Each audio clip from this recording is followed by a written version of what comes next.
ഇത്രയും വരി നിന്ന് അമ്മയുടെ മുന്നിലെത്തുമ്പോൾ എന്തിനാ കരയണേന്ന് ചോദിച്ചാൽ അറിയില്ല. പക്ഷെ കണ്ണിന്ന് വെള്ളം വരും, അത്രേ അറിയുള്ളൂ. ആ സന്തോഷം കൊണ്ടാണ് കേട്ടോ. അല്ലാതെ കേരളത്തിന്റെ പല ഭാഗത്തു നിന്ന് പൊങ്കാലയ്ക്ക് എത്തുന്നവർ നിരവധിയാണ്. തൃപ്രയാർ എന്ന് ശ്രീരാമന്റെ നാട്ടിൽ നിന്നുള്ളവരുണ്ട് ഈ കൂട്ടത്തിൽ, വടക്കുന്നാഥന്റെ നാട്ടിൽ നിന്നുള്ളവരുണ്ട് ഈ കൂട്ടത്തിൽ. ഞാൻ ചോദിച്ചു തൃപ്രയാർ ശ്രീരാമൻ നാട്ടിൽ നിന്നാണോ എന്ന് ചോദിച്ചപ്പോൾ ഈ പുള്ളിക്കാരി പറഞ്ഞ എന്താ അറിയോ, ഇല്ല വടക്കുന്നാഥന്റെ നാട്ടിൽ നിന്ന്. കാര്യം അവിടെയും അവരുടെ ആ ഒരു ഫീലിംഗ് ആണ്. എന്തൊക്കെയായാലും ഞങ്ങളുടെ നാട് ആറ്റുകാൽ അമ്മയുടെ നാട്. ആറ്റുകാൽ പൊങ്കാല മഹോത്സവത്തിന്റെ 8ാം ദിവസമായ ഇന്ന് കർമാന്യൂസ് ആറ്റുകാൽ അമ്പല നടയിലാണ് നിൽക്കുന്നത്.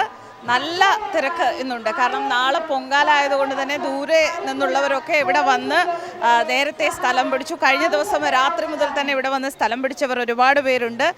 അതുകൊണ്ട് തന്നെ ഇന്ന് ക്ഷേത്രനടയിൽ നല്ല തിരക്കാണ്. ദർശനത്തിനും നല്ല നീണ്ട നിരയാണുള്ളത്.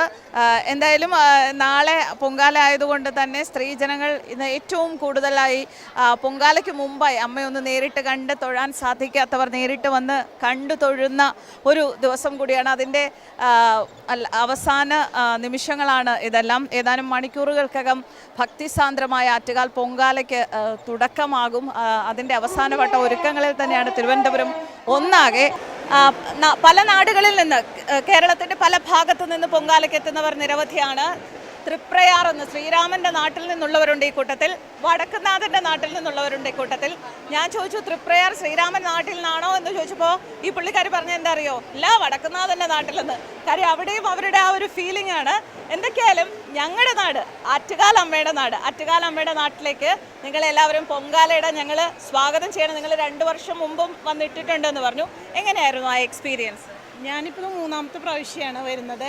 ഓരോ പ്രാവശ്യം വരുമ്പോഴും അടുത്ത പ്രാവശ്യം വരാൻ സാധിക്കണേന്ന് പ്രാർത്ഥിച്ചിട്ട് തന്നെയാണ് പോവാറ്. പ്രാവശ്യം പല തടസ്സങ്ങളും വന്നു. ഇന്നലെ രാത്രി വരെ ഭയങ്കര ടെൻഷനിലായിരുന്നു, വരാൻ പറ്റുമോ ഇല്ലേ. അമ്മയെ മനസ്സുരുകി വിളിച്ചു, രാവിലെ ഇങ്ങോട്ട് പോകുന്നു. അത്ര തന്നെ. അതാണ് ശക്തി, അതാണ് ശക്തി. ഇനി അടുത്ത പ്രാവശ്യം സാധിക്കും തന്നെയാണ് വിചാരിക്കുന്നത്.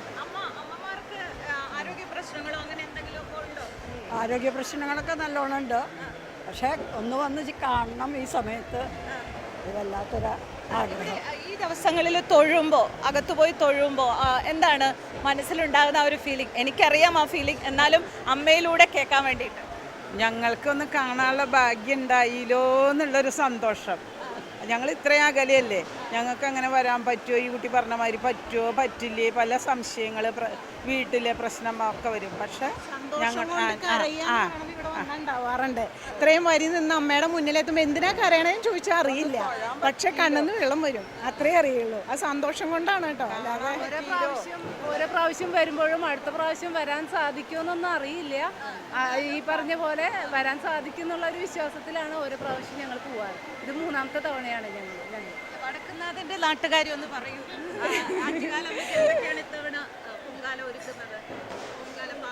പായസം മാത്രം ഒരുക്കുന്നുള്ളൂ. നമുക്കത് അറിയില്ലല്ലോ. നമ്മൾ ഞാൻ 2ാമത്തെ തവണയാണ്. ബാക്കിയുള്ളത് ചെയ്യാൻ അറിയില്ല എന്നാണോ? ഓക്കെ, നമ്മൾക്കിത് ഞങ്ങൾക്ക് പരിചയമില്ല. ഞങ്ങൾക്ക് പായസം മാത്രമേ ഉള്ളൂ. തെരളി മണ്ടമ്പുറ്റൊക്കെ അറിയാം, ഇവിടത്തുകാർ പറഞ്ഞിട്ട്. അല്ലാതെ ഞങ്ങൾക്ക് അതൊന്നും അത്ര ചെയ്യാം. അതെ അതെ. ഞങ്ങൾ ആദ്യമായിട്ടാണ് ചെയ്യാൻ പോണത്. അപ്പം അതിൻ്റെ എല്ലാ എക്സൈറ്റ്മെൻറ്റും ഉണ്ട്. പിന്നെ ഇനിയും വരണം ഇങ്ങോട്ടെന്ന് വിചാരിച്ചിട്ടാണ് ഞങ്ങൾ. അങ്ങനെ ഒരു പ്രാർത്ഥനയോട് കൂടിയിട്ടാണ്. അല്ലല്ല, ഞങ്ങൾ 2 വട്ടം വേറെ വന്നിട്ടുണ്ട്. പൊങ്കാലയ്ക്ക് ആദ്യമായിട്ടാണ്. അപ്പം സന്തോഷത്തിലാണ് ഞങ്ങൾ. ഉണ്ട്. അങ്ങനെ ഉണ്ട്. ഇല്ല, എന്തായാലും ഉണ്ട്. ഞങ്ങളങ്ങനെ